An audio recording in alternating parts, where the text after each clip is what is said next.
उनको पुराने को जहन में रखें या जो कुछ करें, ठीक है। तो नर्वस कोऑर्डिनेशन पे हम आते हैं कि कोऑर्डिनेशन सबसे पहले क्या होती है। कोऑर्डिनेशन की मैकेनिज्म को हम समझेंगे। सबसे पहले ये देखना है कि जो इन्वायरमेंट होता है, चाहे वो एक्सटर्नल इन्वायरमेंट हो या इंटरनल इन्वायरमेंट हो, एक्सटर्नल इन्वायरमेंट हो या इंटरनल इन्वायरमेंट हो, जिस इन्वायरमेंट के अंदर कोई भी ऑर्गेनिज्म अगर रहता है वो हमेशा एक जैसा नहीं होता है। इन्वायरमेंट में हमेशा चेंज होती रहती है, इन्वायरमेंट में हमेशा चेंज होती रहती है, चाहे वो इन्वायरमेंट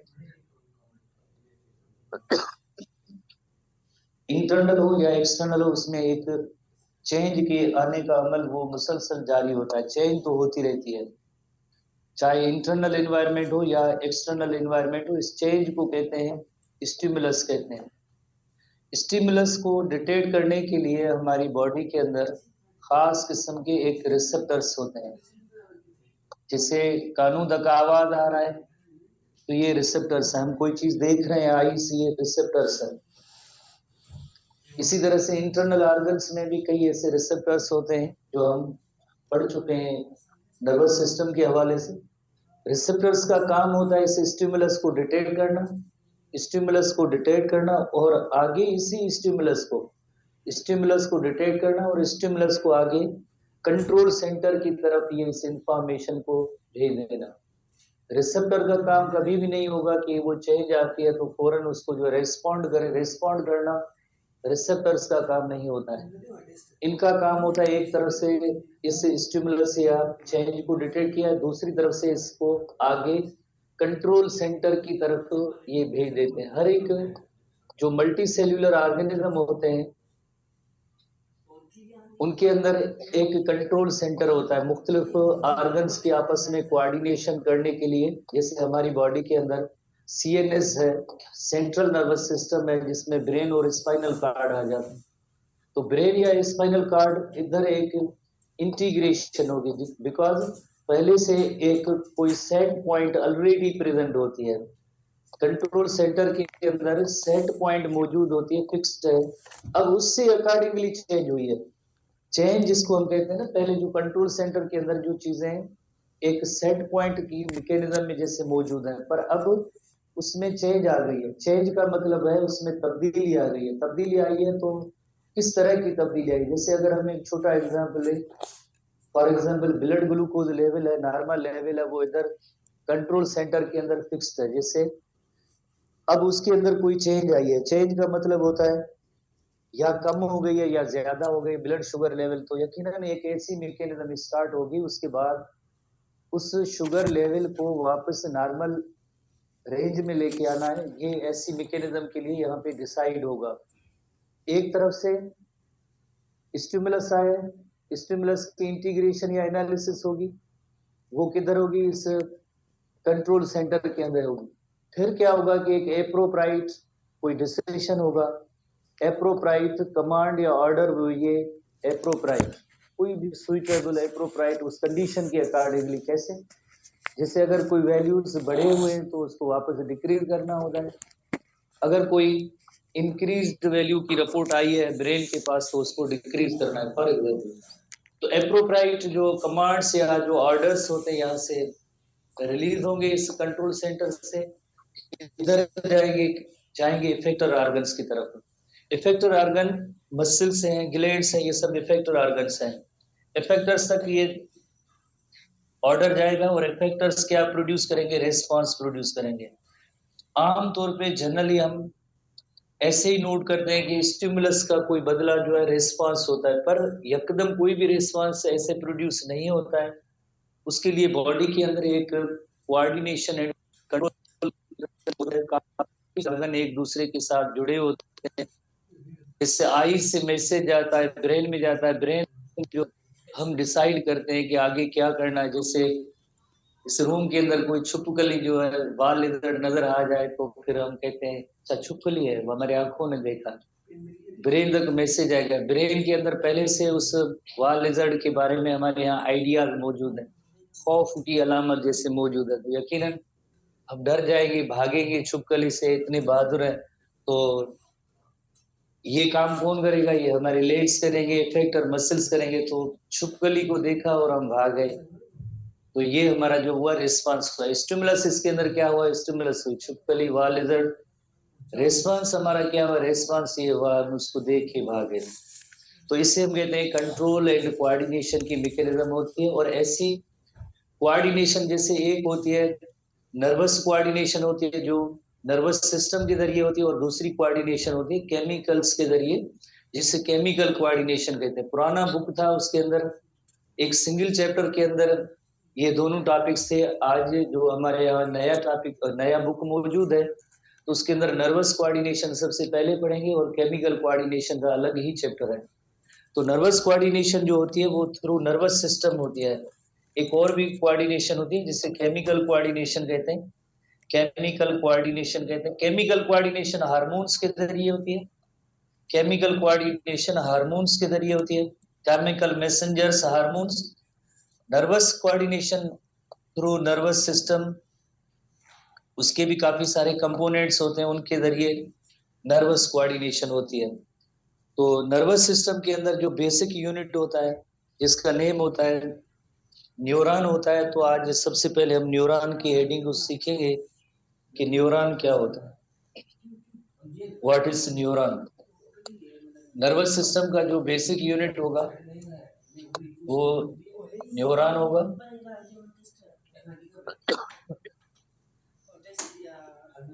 और न्यूरॉन के अंदर कौन कौन से कंपोनेंट्स होंगे वो उनको हम आज सीखेंगे कि व्हाट इज न्यूरॉन। टिपिकल एक न्यूरॉन क्या है।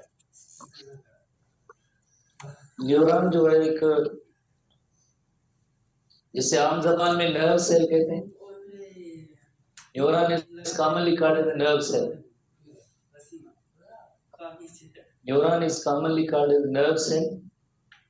नर्व सेल है तो यकीनन इसके अंदर जो सेल की जितनी भी स्ट्रक्चर्स होती है वो सब मौजूद होंगी। कौन सी स्ट्रक्चर? जैसे nucleus is there, cytoplasm is there, और उसके अलावा इसकी प्लाज्मा मेम्ब्रेन भी मौजूद होती है। प्लाज्मा मेम्ब्रेन भी मौजूद है। टिपिकल सारे ऑर्गेनेल्स जो होते हैं वो भी सब मौजूद होते हैं। पर एक खास किस्म की इसकी फंक्शनिंग है कि सिग्नल या स्टिमुलस को ये रिसीव करते हैं और देन आगे कंट्रोल सेंटर की तरफ भी भेज सकते हैं, या कंट्रोल सेंटर से इफेक्टर तक कमांड या ऑर्डर भी ले जा सकते हैं। और कंट्रोल सेंटर के अंदर न्यूरॉन्स ही होते हैं जो इसकी इंटीग्रेशन करते हैं। यानी सिंपल वर्ड्स में आगे आपको पता है कि 3 टाइप्स ऑफ न्यूरॉन होते हैं, जिसके अंदर सेंसरी न्यूरॉन है, मोटर न्यूरॉन और इंटर न्यूरॉन है। सेंसरी न्यूरॉन जो होते हैं वो रिसेप्टर से कंट्रोल सेंटर तक इंफॉर्मेशन लेके जाते हैं। और ब्रेन के अंदर या स्पाइनल कार्ड जो है इसमें इंटर न्यूरॉन होते हैं जो इंटीग्रेशन करते हैं।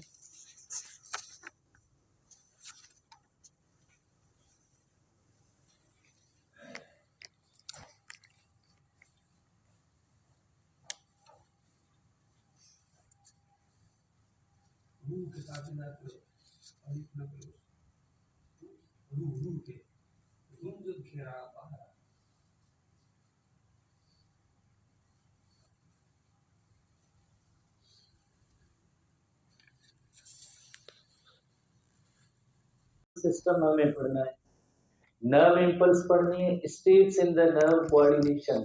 स्टेप कौन से हैं? जैसे अभी हमने पढ़ा कि stimulus that is detected by the receptors. Receptor से ये इंफॉर्मेशन आगे कंट्रोल सेंटर में जाएगी। कंट्रोल सेंटर के अंदर कोऑर्डिनेशन होगी। कोऑर्डिनेशन के बाद एक appropriate according to the environmental condition एक appropriate signal command order effector तक आता है। ये सारे स्टेप्स हैं। न्यूरॉन भी पढ़ेंगे, उसकी स्ट्रक्चर भी पढ़ेंगे और उसकी टाइप्स को डिस्कस करेंगे। उसके बाद very important question, transmission of action potential between cells और सिनेप्स। एक ऐसे जो इलेक्ट्रिकल सिनेप्स हैं और केमिकल सिनेप्स है, जो अभी जो हमारा नया बुक आया है उसके अंदर ये दोनों अलग अलग टॉपिक है, डिटेल में टॉपिक मौजूद है। Transmission of nerve impulse across the synapse, ये बहुत ही इंपॉर्टेंट टॉपिक होगा। इसके अंदर काफी question test point of view से आने के चांसेस होते हैं इस टॉपिक के अंदर। उसके बाद जैसे ये केमिकल कोऑर्डिनेशन के टॉपिक्स हैं सारे, हार्मोन्स हैं, endocrine glands, feedback mechanism, positive feedback, negative feedback mechanism. फिर दोबारा आएंगे तो ये नर्वस कोऑर्डिनेशन है, reflexes and reflexes are levels of spinal cord and its function and brain की स्ट्रक्चर टोटल हमें पढ़नी है। तो ये सिर्फ केमिकल कोऑर्डिनेशन का सेक्शन है, बाकी रिमेनिंग जो है जितने भी है ये सब जो नर्वस कोऑर्डिनेशन है, जिनकी लर्निंग ऑब्जेक्ट इसी के अंदर सेम ही है, कोई फर्क नहीं है। पर पहला जैसे टॉपिक है वो है न्यूरॉन की स्ट्रक्चर और टाइप्स को हम डिस्कस करेंगे, ठीक है ना। तो थोड़ी देर पहले हमने ऐसा ही फ्लो चार्ट बनाया था, जो टॉपिक भी है हमारी बुक के अंदर इंक्लूड भी है। स्टिमुलस जो चेंज होती है इंटरनल या एक्सटर्नल एनवायरनमेंट में होती है, चेंज को डिटेक्ट करने वाले रिसेप्टर्स होते हैं। रिसेप्टर आगे इंफॉर्मेशन किधर भेजते हैं, कंट्रोल सेंटर या सेट पॉइंट में भेजते हैं। कंट्रोल सेंटर से इंटीग्रेशन होने के बाद, क्योंकि वहां पे चीजों की हर चीजों की कोई ना कोई जैसे एक लाइक सेट पॉइंट मौजूद होती है। चेंज क्या है, ये चेंज ये स्टिमुलस है, वो चेंज है। अब इसकी जो है एनालिसिस होगी कि अब इस सिचुएशन में क्या किया जाए। देन एक एप्रोप्राइट कमांड या ऑर्डर जो इफेक्टर्स तक जाएगा, और इफेक्टर्स क्या प्रोड्यूस करेंगे, रिस्पांस प्रोड्यूस करेंगे। रिस्पांस प्रोड्यूस करेंगे तो इसका मतलब ये है कि जो चेंज आई थी ना वो करेक्ट हो गई। चेंज करेक्ट हो गई तो ये बस ये होम्योस्टेसिस की मैकेनिज्म रिस्टोर हो जाएगी, और इस तरह से नर्वस कोऑर्डिनेशन है हमारी बॉडी के अंदर वर्क करती है। जैसे एक एग्जांपल लिया गया है कि जैसे सेंसरी रिसेप्टर्स जैसे आईज के अंदर मौजूद हैं, तो उन्होंने कोई ऐसी चेंज जैसे डिटेक्ट की, फॉर एग्जाम्पल चेंज डिटेक्ट ये की है कि उनको जैसे कोई जैसे चुभने वाली चीज लगी है या लगने वाली है या टच हो रही है, तो ये सेंसरी इंफॉर्मेशन जो किधर जाएगी, ब्रेन और स्पाइनल कार्ड में जाएगी। ब्रेन और स्पाइनल कार्ड में से इंटीग्रेशन होने के बाद जो मोटर आउटपुट है वो अल्टीमेटली मसल्स को जाएगी, और मसल से जो है इफेक्टर ऑर्गन्स है, और मसल से रिस्पांस प्रोड्यूस करेंगे। तो इस मैकेनिज्म में या पैटर्न में नर्वस कोऑर्डिनेशन होती है। तो ये हमारे बुक के अंदर तो नहीं है, पर एक जैसे हेडिंग है ना, तो क्योंकि एसटीबी नई बुक के अंदर ये नहीं है कि हाउ नर्वस कोऑर्डिनेशन वर्क, तो ये थोड़ी सी अदर देन एसटीबी बुक है, पॉइंट्स है जो अभी हमारे पास एसटीबी बुक है उसके अंदर ये पॉइंट्स नहीं है, पर ईएमसी के सिलेबस के अंदर एक हेडिंग मौजूद है, तो उसके हवाले से थोड़ा सा हम डिस्कस करना है कि working together of various organ, because जितने भी मल्टी सेल्यूलर ऑर्गेनिज्म होते हैं उनके अंदर कोई सिंगल सेल नहीं होता है, उसके अंदर काफी सारे डिफरेंट ऑर्गन्स होते हैं, वो एक दूसरे के साथ मिलके कोऑर्डिनेटेड वे में अगर वर्क करेंगे तो एक स्मूथ फंक्शन प्रोड्यूस होगा बॉडीली, अदरवाइज कोई भी प्रॉपर फंक्शन मेंटेन नहीं होगा। The body of an organism in a proper manner to produce appropriate reaction to a stimulus is called as a coordination. Just a coordination की definition है। Then और मजीद दो definition है कि stimulus क्या है और response क्या है।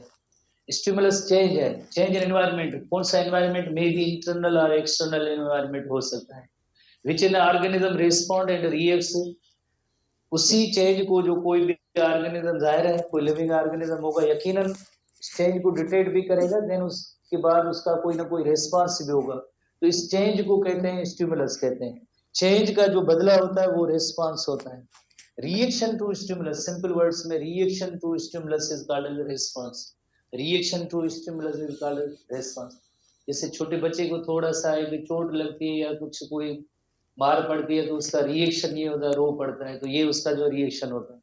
Achieved by nervous and chemical coordination. ये जो कोऑर्डिनेशन किस तरह से, दो किस्म की कोऑर्डिनेशन होती है, एक होती है नर्वस कोऑर्डिनेशन जो हम नर्वस सिस्टम के जरिए पढ़ेंगे, और दूसरी कोऑर्डिनेशन होती है केमिकल कोऑर्डिनेशन, यकीनन हम हार्मोन्स एंडोक्राइन ग्लैंड्स वाला टॉपिक पढ़ेंगे। Furthermore in the process through which two और more organs within living thing interact and complement the function of the another.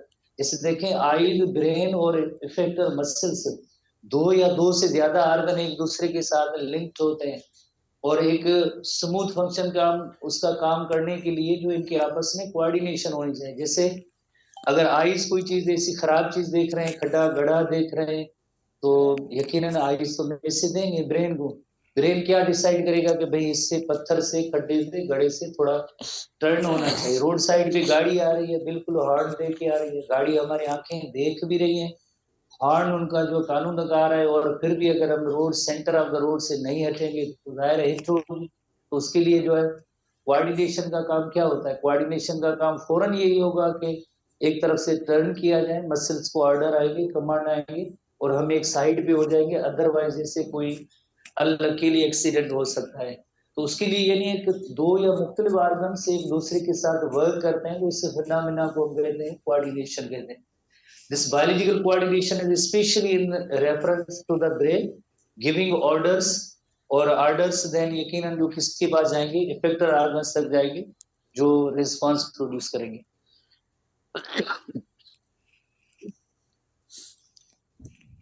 अभी हमने जो न्यूरॉन की स्ट्रक्चर पढ़ी है तो उसकी इलस्ट्रेशन देखते हैं। जैसे ये न्यूरॉन का साइटोन या सेल बॉडी है जिसके अंदर न्यूक्लियस मेन है, और इसके अलावा और भी जो निजल्स सब्सटेंस है, ग्रेन्यूल्स भी कहते हैं, जिसके अंदर आरईआर और राइबोसोम्स होते हैं, माइटोकॉन्ड्रिया भी होगी, गोल्जी बॉडीज भी होगी। ऐसे नहीं कि सिर्फ निजल्स सब्सटेंस, अक्सर स्टूडेंट इसमें कंफ्यूज होते हैं कि सिर्फ निजल सब्सटेंस है।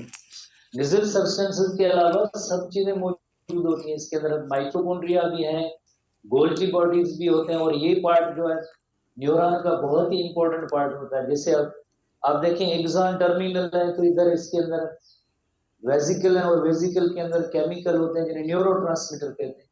पर ये न्यूरोट्रांसमीटर प्रोड्यूस कहाँ होते हैं, प्रोड्यूस इसी साइटोन में होते हैं। तो जाहिर है इतने डिफरेंट ऑर्गेनेल्स जरूर होंगे ना तभी इन्हें प्रोड्यूस किया होगा। इसी तरह से आप ये ट्री लाइक जैसे अरेंजमेंट आप देख रहे हैं जिससे कहते हैं न्यूरोफाइब्रिल्स कहते हैं, या आप इन्हें जो है डेंड्राइट्स कहते हैं। डेंड्राइट्स क्या होते हैं, डेंड्राइट्स हैं जो रिसीविंग एंड है, सिग्नल या इंपल्स को रिसीव करेंगे। डेंड्राइट एंड के बाद जैसे एक पायरामिड लाइक स्ट्रक्चर होती है जिसका नेम है एक्सॉन हिलाक है। एक्सॉन हिलाक के बाद ये लॉन्ग फाइबर जा रहा है जिसका नेम है एक्सॉन है, और उसके बाहर जो एक्सॉन के बाहर किन न्यूरॉन्स के अंदर शॉन सेल होते हैं जो माइलिन शीट प्रोड्यूस करते हैं। जैसे ये शॉन सेल है, उसका ये न्यूक्लियस है, पर्पल कलर जो कलरेशन आपको नजर आ रही है ये न्यूक्लियस है शॉन सेल का, और वही माइलिन शीट प्रोड्यूस करता है। तो इसी तरह से वन शॉन सेल है, एक सिंगल शॉन सेल, दो शॉन सेल्स के दरमियान एक स्पेस होता है उसे कहते हैं नोड ऑफ रेनवियर कहते हैं। और ये जो माइलिन शीट है एक्सॉन के ऊपर माइलिन शीट है, इसको प्रोड्यूस किसने किया, इसको प्रोड्यूस किया इस शॉन सेल ने किया। और आखिर में लास्ट में जो एक्सॉन टर्मिनल है, एक्सॉन टर्मिनल के अंदर आपको पता है कि वेरी इंपॉर्टेंटली अगर एक्सॉन टर्मिनल में देखा जाए, पहले थोड़ा एक्सॉन टर्मिनल को देखते हैं होता क्या है। जैसे ये एक्सॉन टर्मिनल है, एक्सॉन टर्मिनल के अंदर वेसिकल्स है, और वेसिकल्स के अंदर न्यूरोट्रांसमीटर है। जैसे हेडिंग बोर्ड से देंगे सिनेप्टिक वेसिकल, सिनेप्टिक वेसिकल, और ये जो थोड़ा सा राउंड लाइक स्ट्रक्चर होता है बिल्कुल, बिकॉज एक्सॉन टर्मिनल ऐसी सीधी नहीं है, थोड़ी सी इसके अंदर नॉब लाइक थोड़ा सा राउंडेड पार्ट मौजूद है, तो इसे हम कहते हैं सिनेप्टिक नॉब कहते हैं। This is called synaptic knob, इसे हम कहेंगे सिनेप्टिक नॉब। ये जो थोड़ा सा राउंडेड हेड लाइक जो पार्ट है ओवरऑल इस पूरे पार्ट को सिनेप्टिक नॉब कहेंगे। तो इसके अंदर जो वेसिकल्स हैं, और वेसिकल्स के अंदर केमिकल्स होते हैं, यू नो वेरी वेल, उन्हें हम कहते हैं न्यूरोट्रांसमीटर कहते हैं। न्यूरोट्रांसमीटर यहाँ से रिलीज होंगे, सिनेप्टिक जैसे एक गैप होता है, और देन जो इफेक्टर कोई सेल होगा, जैसे फॉर एग्जांपल मसल सेल के बारे में हमने पढ़ा था, और इसकी ये जो है मसल सेल की सार्कोलेमा का स्पेसिफिक रीजन है, और इसे हम कहते हैं मोटर एंड प्लेट कहते हैं। जिठाना मोटर एंड प्लेट कहते हैं, और इस मोटर एंड प्लेट में जो है रिसेप्टर्स मौजूद है। किसके लिए रिसेप्टर्स मौजूद है, रिसेप्टर्स है फॉर द न्यूरोट्रांसमीटर, बाइंड होंगे, देन आगे जो है इलेक्ट्रो मैसेज जो आगे केमिकल मैसेज में इस तरह से कन्वर्ट हो जाता है। ओवरऑल जैसे ये न्यूरॉन की इलस्ट्रेशन है जिसके अंदर जैसे आप देख रहे हैं कि ये न्यूक्लियस है, निजल सब्सटेंसेस है, डेंड्राइट्स है, पायरामिड लाइक स्ट्रक्चर एक्सॉन हिलक है, और उसके बाद लॉन्ग फाइबर है जिससे हम कहेंगे एक्सॉन कहेंगे, ये एक्सॉन टर्मिनल है। और एक्सॉन जिठाना जिठाना जिठाना नहीं